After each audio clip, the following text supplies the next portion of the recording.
आप उन आयामों के लिए तैयार हैं? कुंडलिनी योग मूल रूप से सबसे जोखिम भरा योग है। All the effects of Kundalini Shakti. If you activate this dimension of energy, other dimensions of life will open up. One thing is, are you ready for those dimensions? ये आपको पता है हमारी बॉडी में ना जाने कितनी शक्तियाँ यानी कि पावर्स है जो हमारे बॉडी में ऐसी ही पड़ी हुई है।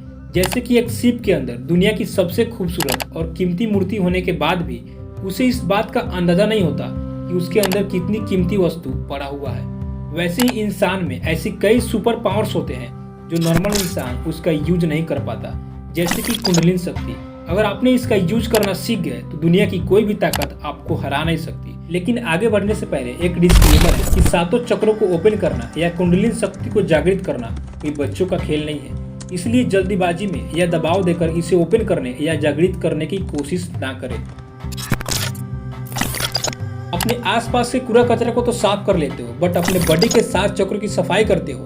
बिल्कुल नहीं। इसलिए तो तुम दिन प्रतिदिन बर्बाद होते जा रहे हो। ना अच्छे से सो पाते हो, ना अच्छे से फोकस कर पाते हो, हमेशा चिड़चिड़ापन महसूस करते हो, ना बॉडी बना पाते हो, ना जल्दी उठ पाते हो, ना ही भोजन को अच्छे से पचा पाते हो। इन सारी समस्याओं का सोल्यूशन एक ही है, अपने 7 चक्रों की सफाई। तो आइए जानते हैं कि कैसे अपने 7 चक्रों की सफाई कर सकते हैं। हमारी जो सेक्सुअल एनर्जी होता है उसका मूल केंद्र होता है मूलाधार चक्र, और इसी मूलाधार चक्र के बारे में स्वामी विवेकानंद ने अपने बुक द कंप्लीट वर्क के चैप्टर 5 में बताया है कि यदि कोई इंसान अपने सेक्सुअल थॉट और सेक्सुअल एनर्जी को कंट्रोल करके अपना पूरा ध्यान मूलाधार चक्र पर लगाता है तो बहुत ही जल्द उस इंसान का सेक्सुअल एनर्जी ओजस में बदलकर उसके ब्रेन में स्टोर होने लगता है। और जिस इंसान में जितना ज्यादा ओजस होता है वह इंसान उतना ही ज्यादा इंटेलिजेंट होता है। चलिए आपको एक प्रूफ दिखाते हैं। It's only the chaste man और women who makes the ojas rise and store in the brain. That's why chastity has always been considered the highest virtue. अब सिंपल भाषा में बोलूं तो जब मूलाधार चक्र से कुंडलिनी शक्ति ऊपर उठती है तो वह इतना ज्यादा पावरफुल होती है कि उस पावरफुल शक्ति को हैंडल करने के लिए आपका दिमाग भी पावरफुल और प्योर रहना चाहिए। जिसके मन में काम, क्रोध, मोह, घृणा का भावना होता है वैसे लोग इस शक्ति को सहन नहीं कर सकते। इसलिए कहा जाता है see directly proportional to P. सी यानी कंसंट्रेशन, पी यानी प्योरिटी ऑफ माइंड, यानी कि जितना ज्यादा कंसंट्रेशन होगा उतना ही ज्यादा आपका माइंड प्योर होगा। अगर आपने महात्मा बुद्ध, निकोलस टेस्ला और विवेकानंद को पढ़ा होगा तो आपको पता होगा कि ये लोग कितने प्योर और फोकस थे। आपने पतंजलि के अष्टांग योग सूत्र के 8 रूल यानी कि यम, नियम, आसन, प्राणायाम, प्रत्याहार, धारणा, ध्यान और समाधि के बारे में तो पढ़ा होगा, या नहीं तो सुना तो जरूर होगा। इन्हीं 8 रूल्स में से 2 रूल्स यानी कि यम और नियम को दिमाग को प्योर करने के लिए बनाया गया है। यम यानी कि अहिंसा, नॉन वायलेंस, ब्रह्मचर्य, सेलिबेसी, सत्य, ट्रूथ, असत्य, नॉन स्टीलिंग, अपरिहार्य, नॉन ग्रीड।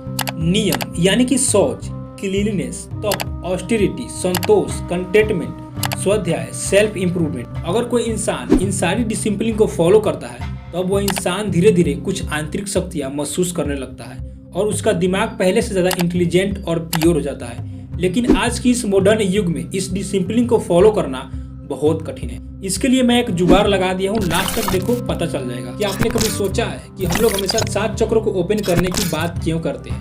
क्या वो पहले से बंद पड़ा हुआ है या हमारे द्वारा किए गए गलतियों की वजह से बंद हो जाता है? चलिए बताते हैं। जब हम लोग ज्यादा इमोशनली हो जाते हैं तब 7 चक्रों पर ज्यादा प्रभाव पड़ता है।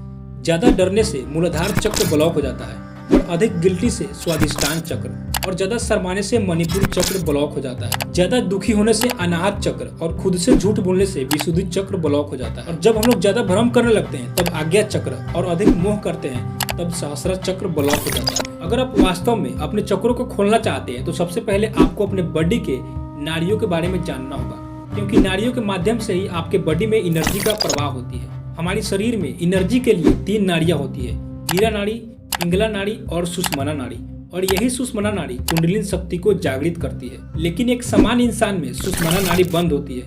अगर आपने इसे ओपन कर लिया तो मानो आपने पूरा जंग ही जीत लिया। दुनिया में अधिकतर लोग ईरा यानी कि फेमिनिन, पिंगला यानी कि मैस्कुलिन एनर्जी वाले होते हैं, और जिस दिन से तुम्हारा ईरा और पिंगला दोनों बैलेंस हो गया उस दिन से तुम्हारा सुषुम्ना नाड़ी कुंडली शक्ति को और तेजी से जागृत करेगी और चक्र भी धीरे धीरे ओपन होने लगेगा। इसे बैलेंस करने से पहले यह जानना होगा कि आप किस एनर्जी यानी कि किस नाड़ी के इंसान हैं। नंबर 1 बात करते हैं ईरा नाड़ी। अगर आपकी ईरा नाड़ी कमजोर है तो आपको किसी भी काम में मजा नहीं आएगा, यानी कि लैक ऑफ प्लीजर।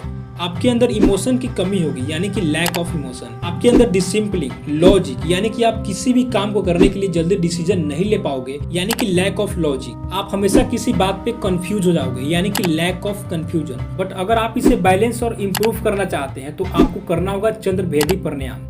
इसके बारे में हम आगे बात करेंगे। नेक्स्ट बात करते हैं पिंगला नाड़ी। अगर आपकी पिंगला नाड़ी कमजोर है तो सबसे पहले आपको डाइजेशन का प्रॉब्लम होगा, यानी कि जठराग्नि कमजोर हो जाता है, जिससे सप्त धातु यानी कि प्लाज्मा, ब्लड, फैट, बोन ये सभी असंतुलित हो जाएगा और इसे बैलेंस करने के लिए आपको सूर्यभेदी प्राणायाम करना होगा। तो चलिए बात करते हैं चंद्रभेदी प्राणायाम कैसे करते हैं। इसे करने के लिए सबसे पहले मेडिटेशन यानी कि ध्यान मुद्रा में बैठ जाए।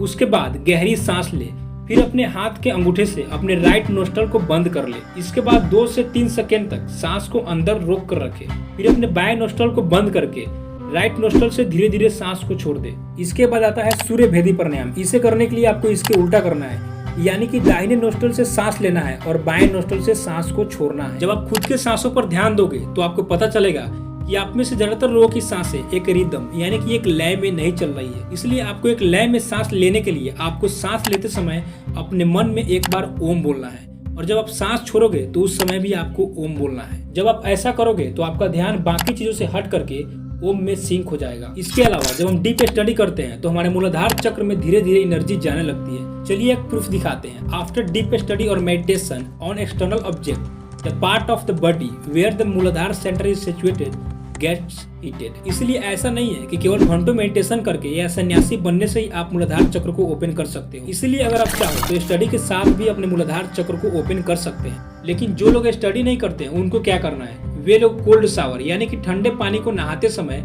अपने नाभि पे डालते हैं। तो हमारे शरीर में पाई जाने वाली 72,000 नाड़ियां यानी कि एनर्जी में से सबसे ज्यादा एनर्जी नाभि के पास ही होती है। जब ठंडा पानी पड़ता है तब 72,000 नाड़ियां लाइट की तरह हमारे शरीर में दौड़ने लगती है।